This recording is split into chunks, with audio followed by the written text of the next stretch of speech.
Hello everyone, my name is Anne Taylor. I'm a Feldenkrais practitioner and one of the editors of this Feldenkrais Guild newsletter. I'm delighted to introduce our guest practitioner and teacher for this issue, who's Shelagh O'Neill. Sheila's a highly experienced practitioner who's been a teacher for over 30 years. And she also works as an assistant trainer in London and sometimes Barcelona.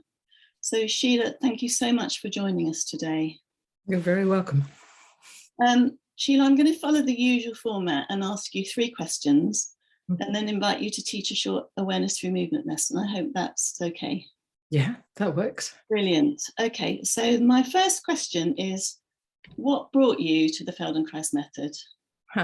That's interesting. Well, for me, it was a friend. A friend knew about the work, a friend who'd really got into somatic work and done a lot of Alexander. And we knew of a workshop up in London, so we went up to London for 3 days for a workshop. It was a stunning experience because I hadn't a clue what was going on. I remember at one time saying to him, I thought this was supposed to be about the upper back. And he said, yeah, we've done this, we've done that. And me thinking, oh, yeah, I suppose we have. And it seemed to bring me into a different world, which was nice. And then I went back home and back to a very stressful job where I'd been clutching my bottle of rescue remedy to get me through the days. And I just sailed through the next few days.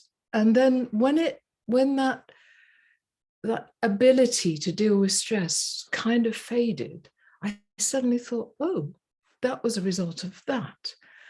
There was something about what we did lying on the floor that meant that I could deal with this stress reasonably rather than, as I was doing, unreasonably. And it was a huge, huge thing for me.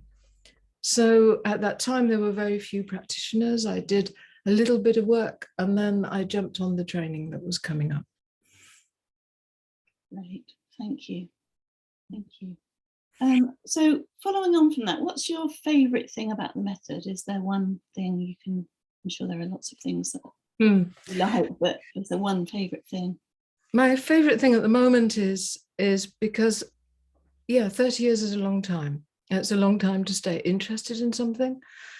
But more than that, it's a long time to really be realising that every day there can be something new that I discover or think about, or something that seems to relate to it, but does it really, you know, I read odd articles about neurophysiology and sometimes I think, oh yeah, this is what we do. And sometimes I think, gosh, this feels like another world. But there's something about the method that takes me into not only that kind of sense of self, which I think is really important for all of us, but it takes us into engaging with the world with new eyes, if you like, a slightly reorganized brain in a good way. Yeah, yeah. Yeah. It keeps us constantly curious, doesn't it? Absolutely. Isn't curiosity what keeps us alive, really? Yeah, and learning. Yes. Yeah.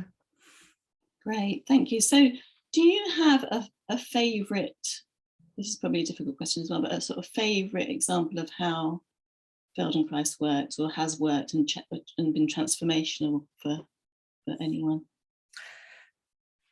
I could give you hundreds, but I'll give you one that's really present for me at the moment. I'm working with 3 people individually, and they're women of a certain age. And each one of them came to me with a hip problem. And one of the, apart from having trouble with walking, apart from having trouble with pain, one of the things that they all talked about was not being able to put on their shoes. And, you know, it's such a shift to having to ask somebody else to do up your shoes. And with each of these people, that ability has returned. And I think each of them said to me when they started, you know, I know this is aging. I know I have to get used to this. And my answer to them was, I don't think you do have to get used to this. I think we can find a way. And there was something about the way they moved from having less pain, which was crucial for them. But, you know, pain, there's lots of different ways of dealing with pain. Feldenkrais isn't alone in that. But I think Feldenkrais is very good at not only dealing with pain, but also bringing better function in the world, bringing people to a place where, in very simple terms, they can do up their shoelaces, but in bigger terms, they can keep their independence. In even bigger terms, they can do things they never thought they would be able to do, even later in life. Yeah, yeah.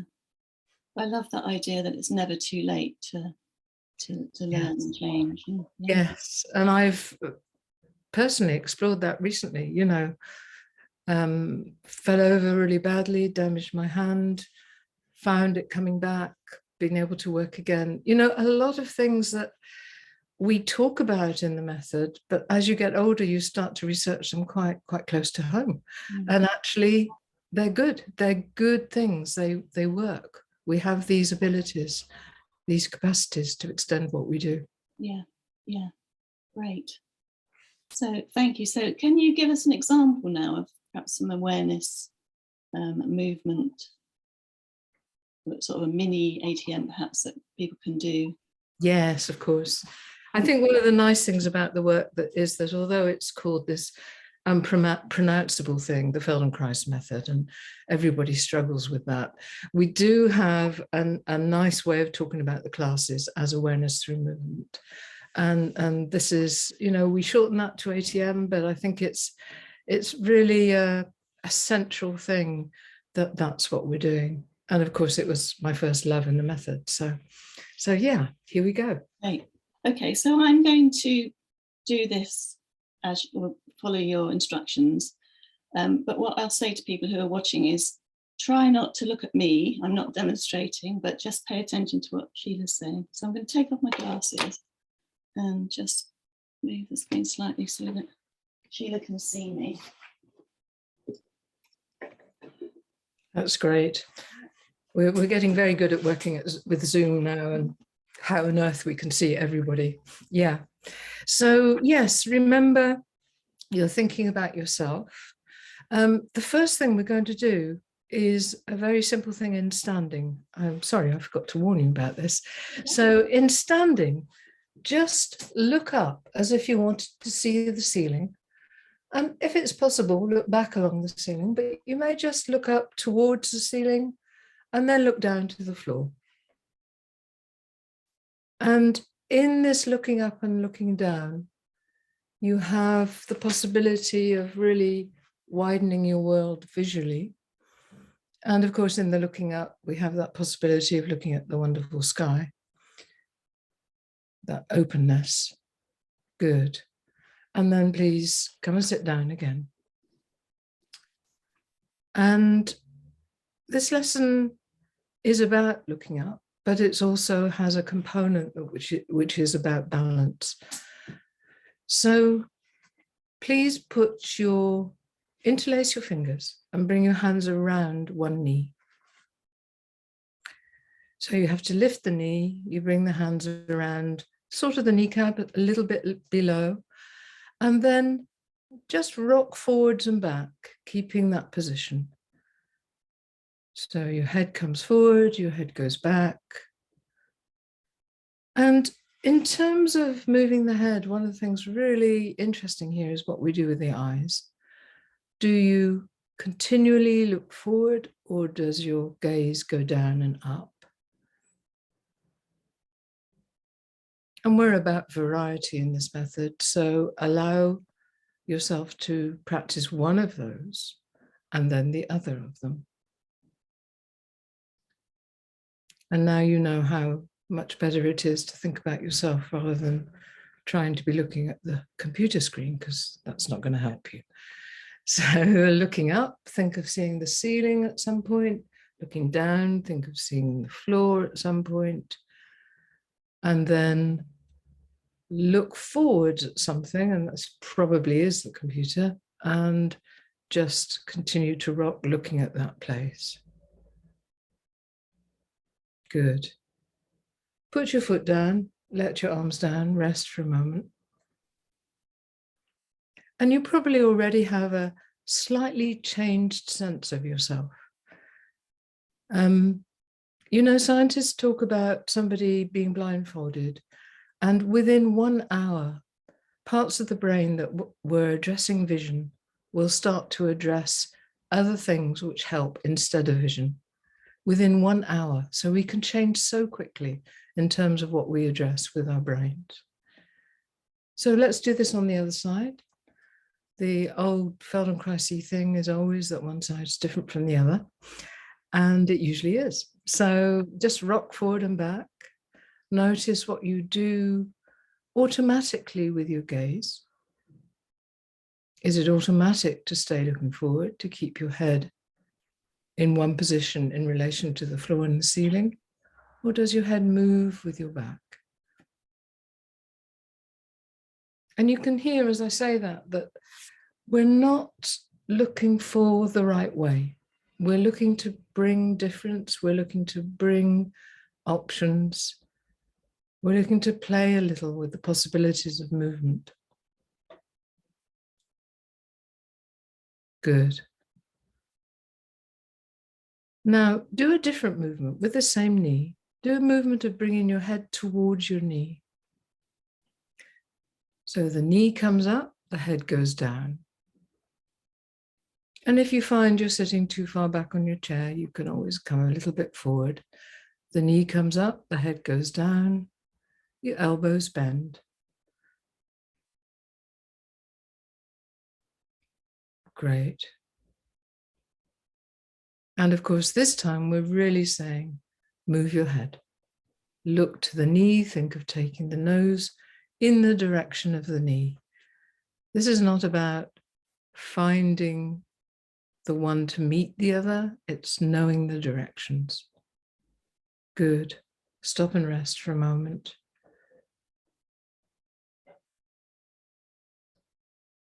And sometimes I find in the resting, when I have a chance just to notice what I've done, I find my breath is a bit different.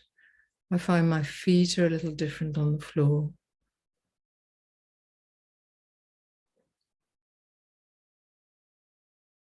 And then let's try this on the right side.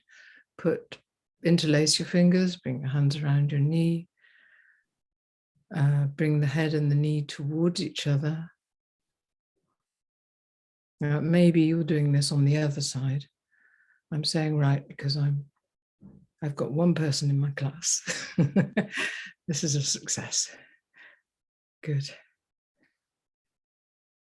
And there's something about the way your breastbone moves as you bring your head down that might be interesting. Something about the way your back rounds as you bring your knee up, your head down. And of course, what you have is a relatively still left leg, or the leg that's standing on the floor, and every part of the rest of you can be moving. Good. Let your foot down. Let your arms rest.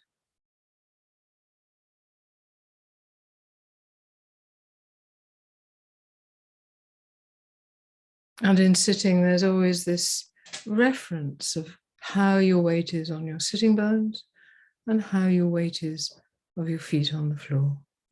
And these are things that will often change during the sitting lesson.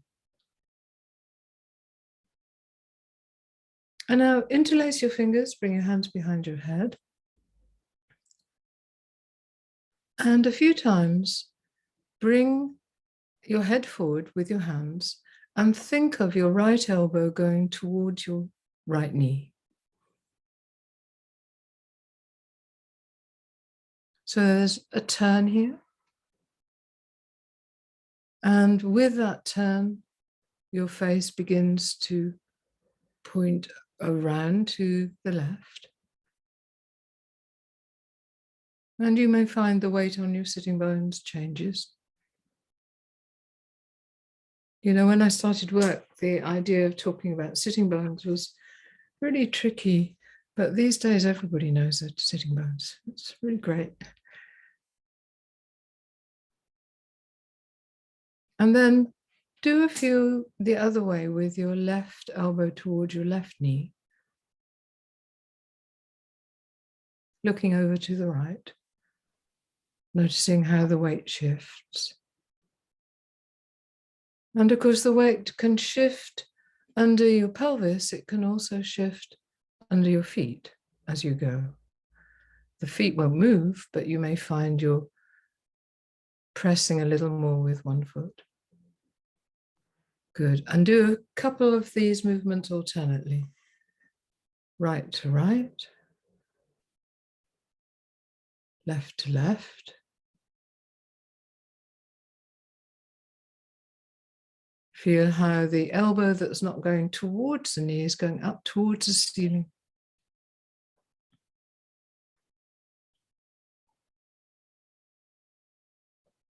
Good. Stop and rest.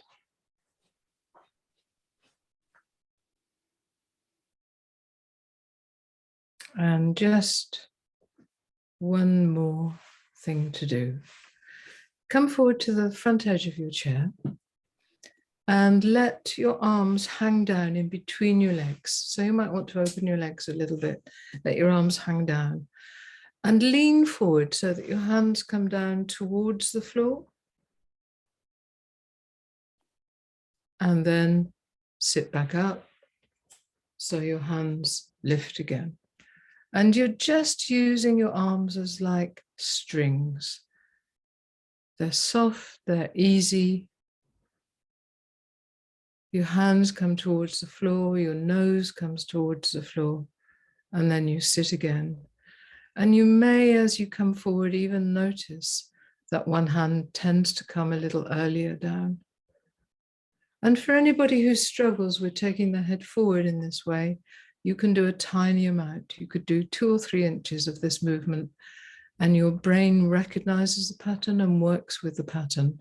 You don't have to do a huge movement. Great. Good.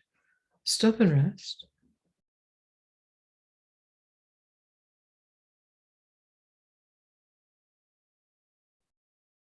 And what's the resting about? Well, we hardly got physically tired, did we?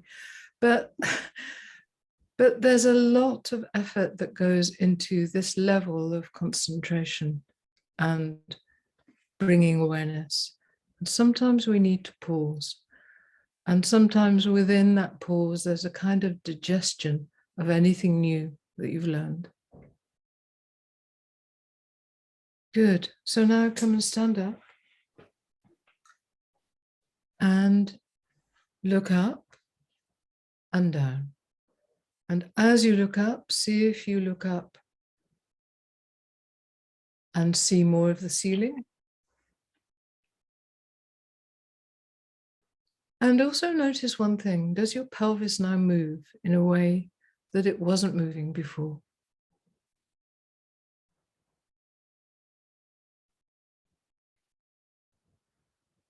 Good. So, Anne, we could see the middle of you, and I just want to hear, because I always want to know, did you find that when you looked up, you saw more of the ceiling? I saw more of the ceiling, and my pelvis, I don't know if you could see it on the screen, was really shifting in a very much bigger way. Yeah. Great. Yeah. Yeah. And that's the element that is around balance. Looking up is a function which is great for us. And when we look up and we see things that are up there that as an adult we often don't pay attention to, that's really great and expansive. But one of the things that many older people are concerned about is balance. And the relationship between the pelvis and the head is crucial. So as you take your head forward, in order to keep balance, your pelvis can go back and vice versa. And it's a really useful thing to be reminded of that, not at the conscious level, although I've just done it at the conscious level, but at the unconscious level, where the level where you see children playing, you will see them use this head-pelvis relationship really clearly. Brilliant, thank you. You're very welcome. Very much, Sheila. Yeah. Yes, okay. And thank you for doing it. No. Pleasure. Bye for now. Bye-bye.